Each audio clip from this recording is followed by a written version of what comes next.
Yann est le papa de Théo, un petit garçon âgé de 3 ans et demi. Il aimerait savoir comment il peut l'aider dans le développement de son langage.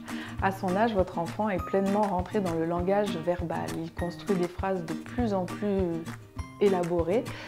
Il connaît de plus en plus de mots, ce qui lui permet de se faire comprendre de son entourage et d'apprendre de plus en plus de choses. Il faut donc développer ce que l'on appelle ce stock lexical, ce nombre de mots qu'il a un petit peu dans sa mémoire, pour pouvoir lui permettre de plus en plus d'apprendre et de construire son langage. On sait l'importance des livres dans le développement du langage de l'enfant, mais aussi des comptines par exemple, qui sont très utilisés à la maison, à la crèche et à l'école.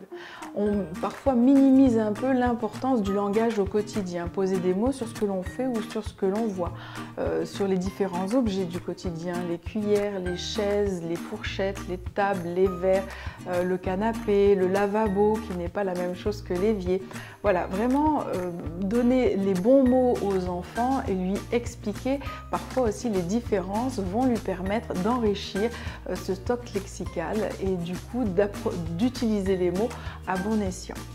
Petite astuce, on avait évoqué dans une précédente vidéo l'importance et l'intérêt des puzzles dans le développement des compétences visuospatiales de l'enfant. Eh bien, ces puzzles pourront aussi avoir un intérêt dans le développement du langage.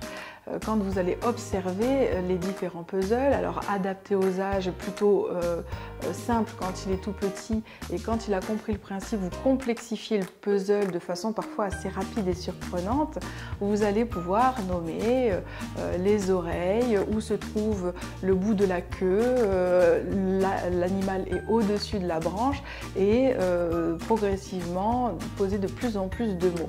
Et réutiliser ces mots à l'extérieur. Vous allez en forêt, vous allez pouvoir renommer la branche, vous voyez un écureuil, nommer la queue de l'écureuil, les yeux, les oreilles, etc. De manière à ce que l'enfant puisse réutiliser ce langage dans un contexte autre que celui du puzzle. Et en grandissant, vous avez des puzzles d'observation quand il aura 4, 5, 6 ans, où l'enfant va de plus en plus affiner son langage et ses capacités d'observation de son environnement.